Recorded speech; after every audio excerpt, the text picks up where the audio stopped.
Praise the Lord. തൻ്റെ ഓഫീസിനടുത്തുള്ളതായ ഹോട്ടലിൽ സ്ഥിരമായി ഉച്ചഭക്ഷണം കഴിക്കുന്നതായ ഒരു മനുഷ്യൻ. അദ്ദേഹത്തോട് ഹോട്ടൽ ഉടമയ്ക്ക് വളരെ ബഹുമാനവും സ്നേഹവുമായിരുന്നു. നല്ല തിരക്കുള്ള ഒരു ദിവസം ഭക്ഷണം വിളമ്പിത്തരാൻ മതിയായ ജോലിക്കാരില്ലാത്തതിനാൽ ഒത്തിരി താമസിച്ചാണ് ഈ മനുഷ്യന് ഭക്ഷണം ലഭിച്ചത്.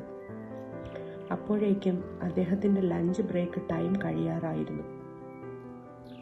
തൻ്റെ കയ്യിലെ വാച്ചിൽ സമയം നോക്കിയിട്ട് വളരെ വേഗത്തിൽ അല്പം ഭക്ഷണം കഴിച്ച് മതിയാക്കി എഴുന്നേറ്റതായ ആ മനുഷ്യൻ്റെ അടുക്കൽ ഹോട്ടൽ ഉടമസ്ഥൻ ഓടി വന്ന് പറഞ്ഞു, സർ, ഭക്ഷണം തരാൻ താമസിച്ചതിൽ ക്ഷമിക്കണം. എന്തെന്നറിയില്ല, വരുന്ന ജോലിക്കാരൊന്നും അധികം ഇവിടെ നിൽക്കാറില്ല. അതിന് മറുപടി എന്നോണം അദ്ദേഹം സൗമ്യനായി ചിരിച്ചുകൊണ്ട് പോയി.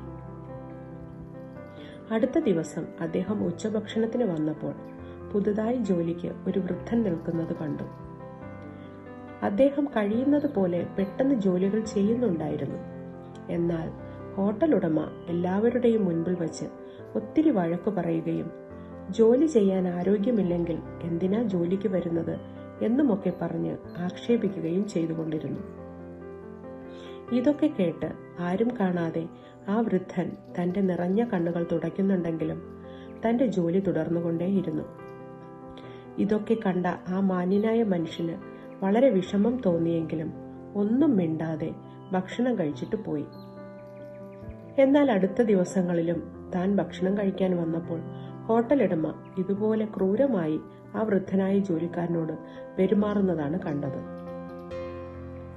ഈ മാന്യനായ മനുഷ്യൻ ഹോട്ടൽ ഉടമയുടെ അടുത്ത് ചെന്ന്, നിങ്ങളുടെ ഈ ഹോട്ടലിൽ ജോലിക്കാർ നിൽക്കാതെ പൊയ്ക്കളയുന്നു എന്ന് പറഞ്ഞില്ലേ, അതിന്റെ കാരണം ഇപ്പോൾ എനിക്ക് മനസ്സിലായി.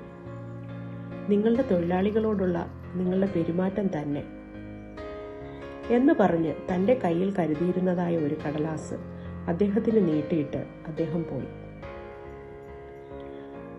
പോയി കഴിഞ്ഞപ്പോൾ ഈ ഹോട്ടൽ ഉടമ അദ്ദേഹം കൊടുത്തതായ കടലാസ് നിവർത്തി വായിച്ചു നോക്കി. അതിൽ ഇപ്രകാരം എഴുതിയിരുന്നു: വിശുദ്ധ ബൈബിളിൽ കൊലോസ്യർ 4:1 യജമാനന്മാരെ, നിങ്ങൾക്കും സ്വർഗത്തിൽ യജമാനൻ ഉണ്ട് എന്നറിഞ്ഞ് ദാസന്മാരോട് നീതിയും ന്യായവും ആചരിപ്പിൻ എന്നെഴുതിയിരിക്കുന്നു. ഇത് വായിച്ച ഹോട്ടൽ ഉടമയ്ക്ക് വളരെ കുറ്റബോധം തോന്നുകയും പിന്നൊരിക്കലും തൻ്റെ ജോലിക്കാരെ കാരണം കൂടാതെ വഴക്കു പറയുവാനോ മറ്റുള്ളവരുടെ മുൻപിൽ വച്ച് അപമാനിക്കാനോ മുതിർന്നില്ല. അതുകൊണ്ട് തന്നെ അദ്ദേഹത്തിന് വിശ്വസ്തരായ ജോലിക്കാരെയും ലഭിച്ചു. തൻ്റെ ബിസിനസ്സും വളരെ പുരോഗമിച്ചു. അങ്ങനെയെങ്കിൽ ഇപ്പോൾ തന്നെ യേശുവേ, ഞങ്ങൾ ജോലി ചെയ്യുന്ന സ്ഥാപനത്തിലെ മേലധികാരികളോടും ഞങ്ങളോടൊപ്പം ജോലി ചെയ്യുന്ന സഹപ്രവർത്തകരോടും ഞങ്ങളുടെ കീഴിൽ ജോലി ചെയ്യുന്നവരോടും നീതിയോടും ന്യായത്തോടും കൂടെ പ്രവർത്തിപ്പാനുള്ള കൃപ തരണേ എന്നൊന്ന് പ്രാർത്ഥിക്കാമോ? തീർച്ചയായും യേശു കർത്താവ് ആവശ്യമായ കൃപ നൽകി തന്ന് അനുഗ്രഹിക്കുക തന്നെ ചെയ്യും. സ്വർഗീയ സന്തോഷം കൊണ്ട് യേശു കർത്താവ് നിങ്ങളെ നിറയ്ക്കട്ടെ എന്ന പ്രാർത്ഥനയോടെ, ഗോഡ് ബ്ലെസ് യു.